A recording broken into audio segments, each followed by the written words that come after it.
So, a very good evening, one and all. How are you guys feeling today? Amchi Mumbai, kaise ho aap log? Nice. So, I just know these two words, so sorry for that. So, I'm coming from Kerala, and that's where we are born.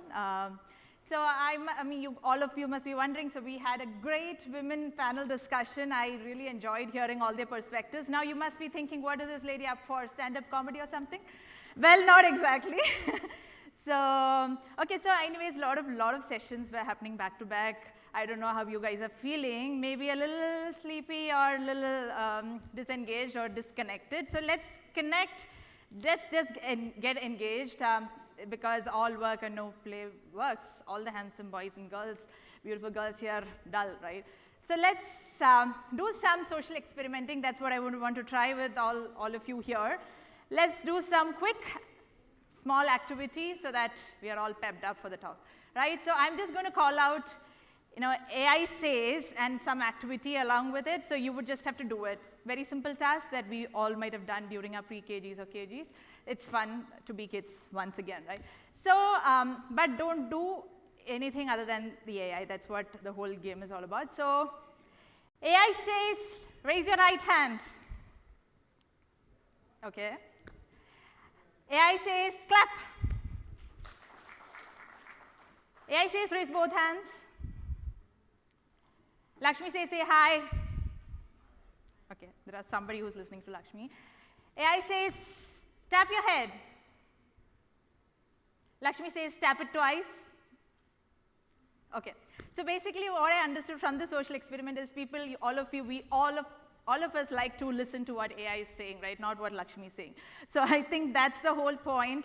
We are all so addicted to AI that I don't think we can live without it. Like once we could not even imagine a world without mobile phones, but now I think we cannot imagine a world without AI, no world without ChatGPT. It's all like a dark theme thing for us, right? So that's what I'm going to talk today. The whole topic would be defending AI with AI. AI shield where prediction meets protection, right? So, okay, I would want my slide changer, please. I hope I had a chat agent to do, AI agent to do that. So thank you. Humans are always helpful, I know. Yes, so let's start with the context. What is the new reality of AI? I know it's enhancing, empowering all of us, but is there a flip side to it? I know we all know, but we cannot digest that fact, right? So basically, nowadays, as parents, we are all worried what our kids are up to behind the screens or what they're doing. We have no idea. They could be messing up something, getting into something really unknown, getting into the dark context or things like that. So anybody who's a newbie, like a script kiddie, if they get access, they just need an internet connection and they have access to the net, they could just get onto it and kind of give a context like, give me a script for bringing down the government website, right? So earlier it needed a lot of technical, a lot of expertise in that area, but now it's just a click away, right? Anything you want, it's all accessible, any information, any instruction, step by step. You just have to go follow the steps, instructions, whether you fail or not. It'll keep guiding. It'll give you the right direction to the wrong things, right? So this is where we have to be alert. So when this kid goes online, tries this thing just for a high, boom, the government website will start flickering and our hearts will start thumping, right? So this is what is happening where AI is actually becoming a cyber weapon and an information weapon, both, that's the both sides. But nowadays this war that happens first is the war started by the algorithms rather than the war actually started by human beings. So that's where that's what we have all witnessed in the recent past. So where it has a creative side to it, as well as it has a corruption side to it, right? What are the creative sides? So we all use what? To write an email, to create presentations, anything, right? To get some ideas, do some brainstorming, doing some R&D. We all go to our favorite Gemini or ChatGPT or whatever, right? So making videos. It's nevertheless like it's so easy. We don't have to hire people, specialists. Everything is just in a flicker of a second, right? So, but what is the benefit? Your productivity, your creativity, all the VTs increase, But on the flip side, there is also a destructive potential to the AI. We never knew that these kind of, the GPTs existed, which would be the evil GPT, the worm GPT, or ghost GPT, right? These are jailbroken versions of ChatGPT, which the right people could access for wrong intentions. And then that's what makes everything really dark. So it could lead to democratized attack capabilities, reduced, it doesn't really need any technical expertise in that area, right? So anybody and everybody could try that. And some kind of even zero-day vulnerability discovery, right, that we all couldn't even think of. So that's what these people or these amateur hackers are actually up to. So they have everything that require, just a hands away. So this is where we have, actually witnessed a lot of cyber warfare that starts before a physical warfare. So for example, 2022 during March, April, when the Russia-Ukraine war started, what really happened first was, when the Ukraine, they couldn't fight back with physical power, what did they do?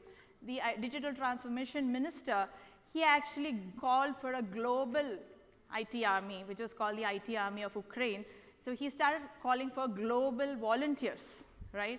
And they all joined this IT army of Ukraine, which is still active now on Telegram. Within few seconds or few days, it had like more than 2 lakh plus people and from across the globe. So they did not really need their own people. Anybody who has an inclination towards Ukraine or even having just wanted to try out something while they joined this group, and they just kept following instructions without even knowing that they're doing like a criminal offense, right? So this is what happens when people get wrong things at the wrong time. So they just get a Russia government website down, or banking systems are crippled, government websites are down, sensitive data is leaked, and they just post it on their TikTok, and they get a lot of likes, which give them more and more highs, right? So this is what happens when they are equipped. But what really happens to this workforce after the war ends, right? Are they going to sit still doing nothing? No, right? So basically, if we are equipped with something, we would want to try it out somewhere at some time. Otherwise, why did we do all of it? So they are just addicted like a drug. They just get that mental satisfaction, like it's like a cyber gamification, right? So that's where, everybody will have to be alert, because of the bottom line is that traditional firewalls, which were there in all these systems, could not block these kind of changing or dynamic or evolving kind of cyber attacks. As the previous speaker said, threat landscape is evolving. So we have to be very alert on the defense front line. So that's what happened from the Russia-Ukraine war, then to the Hamas-Israel war. So this thing kept moving, the same trends followed. They started using the same methodologies. They started doing the cyber warfare first before the physical warfare. So crowdsourced cyber operations started happening across the globe. They used simple, DDoS tools like DDoS, DB1000N. So this was used to launch DDoS attacks from different continents across the globe and targeting at one particular application or portal. So it could bring down that application or portal in few seconds, right? So we wouldn't even be prepared for such kind of massive attacks at any point of time. So this is where, the Ukraine war had set examples. Then came the Hamas-Israel conflict, where Jerusalem Post website were down. All the other other agenda propaganda websites were made down. So this is how an AI-powered information war happens. So, and also we all saw that a lot of deep fake videos were also coming out. So we do not know what to trust, what not to trust, right? So it all kind of influenced each people to kind of, sympathize with the other country or this particular country. This is how AI can actually even influence our emotional side, right? So that's where it's getting more and more dangerous to a limit where we cannot even imagine. So everything is all fun. If there's a fire at my opposite flat, I'm okay with it. But if there's a fire inside my flat, then I'm not at all okay with it, right? So that's what we are all typical, our mindsets. It's like something happened in my neighborhood, I'm okay. Okay, I'll sympathize. Maybe 1 or 2 days I'll keep a 2-minute silence, prayer for them, but something really, when hell breaks loose in your home, we cannot stand still. So that's what happened. We also, during last May, when the India-Pakistan political tensions arose, a lot of things happened. We all know about Operation Sindoor, how it was, started off, and obviously the Nari Shakti coming forefront. I love that part. And definitely, but what I did not like about this is, when there was a magnitude of attack happening against our infrastructure, critical infrastructure, right? Our country was facing that kind of warfare, which it had never faced before. Our soldiers were all vigilant and awake in our physical borders, but our digital borders, were they really secure enough? That's what we were there for as Prophaze. So there were a massive attack of 85 million requests coming in between May 5 and 9 for 10 hours by a few threat actors, Call Anonsec, Silet Gang, Dynet, all our pro-pack agents. So this is what happened, coming from different, continents, targeting, but had a same pattern, IP pattern and all of that. So this brought down our government portals, our airport system, tried to break into it, but we were all prepared. So that's how Prophaze, as a web application security firewall, safeguarding our digital forefront, stood tall against all the other, international vendors, safeguarding India from all these kind of attacks. So if you go across the pattern, if you do a breakdown, it started at 2 a.m. in the mid of the night, where the initial, attack pattern started coming in. By 3, the pattern detection started, a lot of requests per second chaos attack. In just a minute, we were there. All our ML algorithms kick-started before it had to wait for even 1 more second, and there was 0 disruption. So that's what we did, handling all these kind of DDoS attacks. So what really made, how was it even possible? It's majorly because of the AI process that we had actually inbuilt into Prophaze DNA. So basically, it identifies a pattern. It recognizes whether it's a normal behavior or something malicious. It could find out that there was a coordinated IP behavior, coming from different parts of the globe, and so it deployed geofencing, and also the behavioral patterns, even the slightest deviation from the normal pattern was detected automatically by the system itself. So if you look at why the traditional firewalls failed, is mainly because they are there in the system like 20 years old or 15 years old, so they're all a little legacy. So they're just tuned or wired to say that if it's pattern A, then block. But is that sufficient in this AI age? No, right? Then it takes a lot of time, seconds to minutes, but even few milliseconds of downtime costs us billions of dollars. For example, Russia, they face like 2 to 5 billion, economic loss due to all of these attacks. So this is where manual rule updates will not work. False positives cannot be afforded because we cannot afford blocking the real users from accessing the services, right? That could even lead to massive compliance issues and all of that. So this is where Prophaze Shield actually comes into picture, where it could actually detect the deviations in the behavioral patterns and also mitigate all of that in milliseconds. So this is what is really becoming crucial, something that can be onboarded, which is the fastest onboarding. Even during the times of attack, you can just onboard it in less than 5 minutes, and then the shield is up. So that's where we actually played a very critical role in defending against the massive 85 million requests attack that actually came in post Operation Sindoor. So basically, we all know that everything foreign may sound very glittery to us, but are they really there serving the purpose that they are actually there for?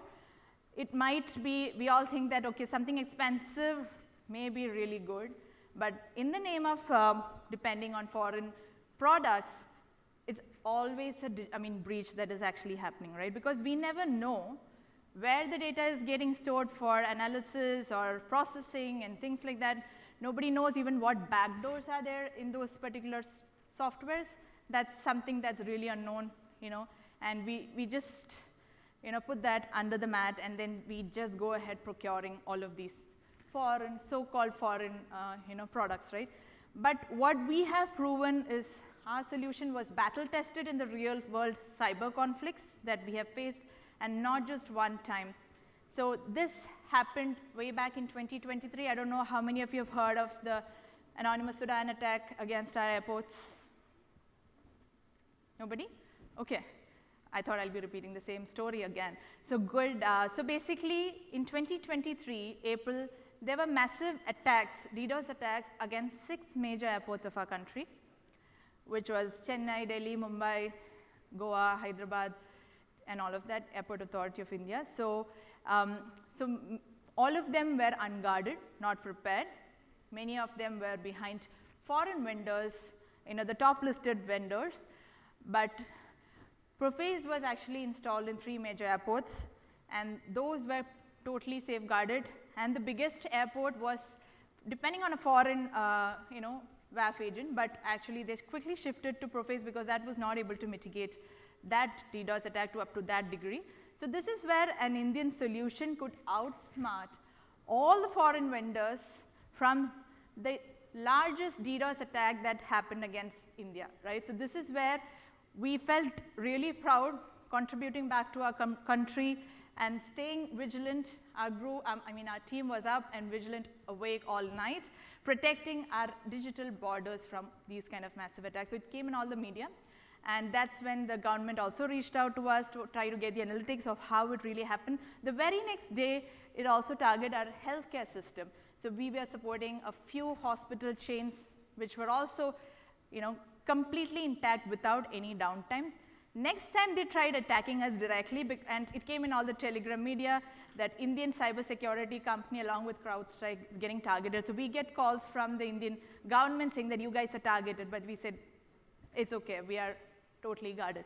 So that's how we could stand tall against all these kind of massive attacks and keep doing that even when the nation needed us later on.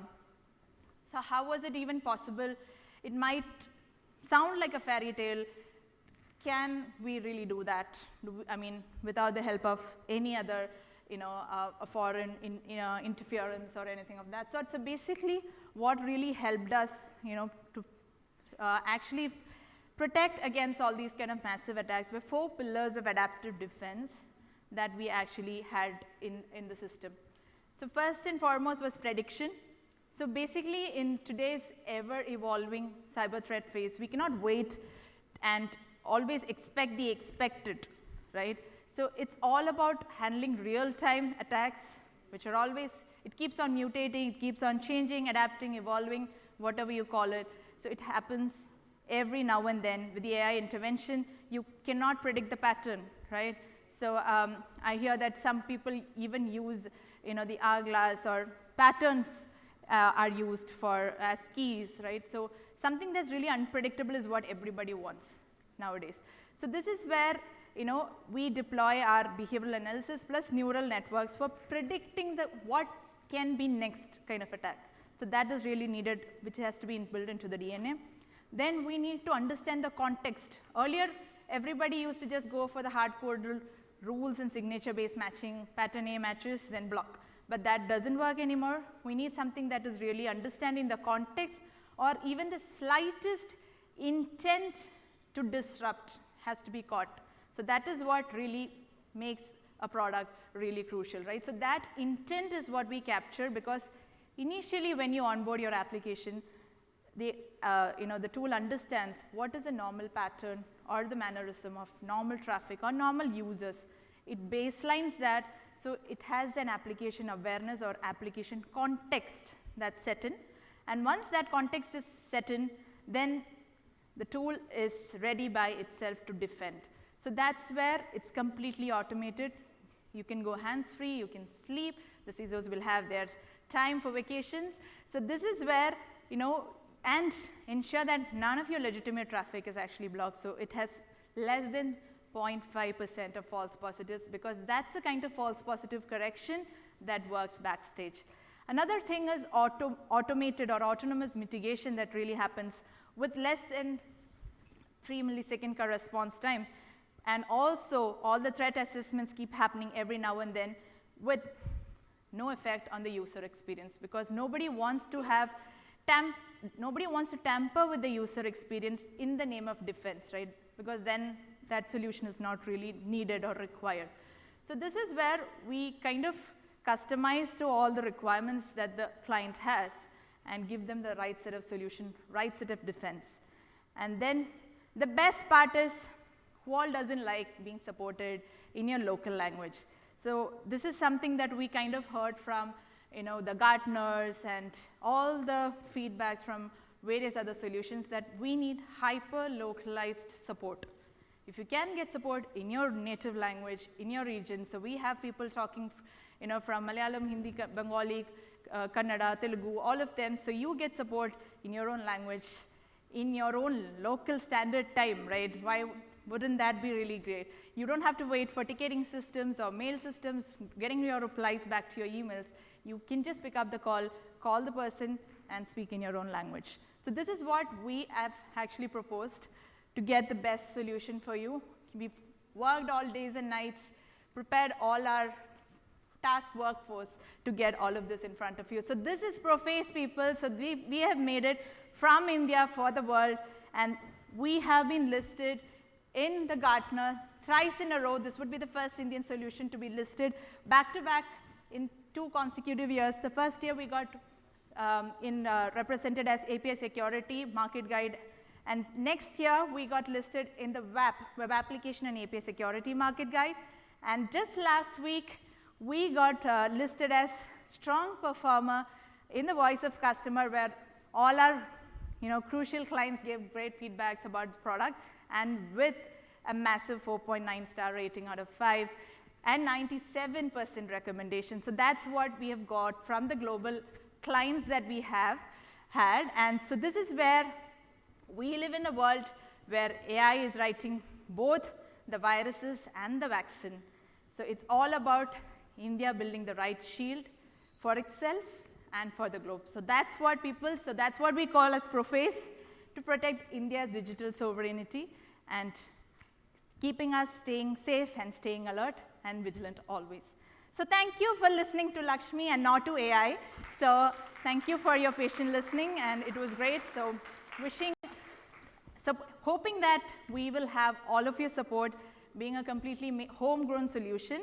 I know we have the very default tendency of what is foreign is what is great, but I think it's time to change the narrative when we have our ministers, Ashwini Vaishnava, Amit Shah, all shifting to our local indigenous mail platforms and our pursuits. Why not for security? So that's what I would post as a question to all of you, something to ponder upon. Let's start trusting our nation. Thank you.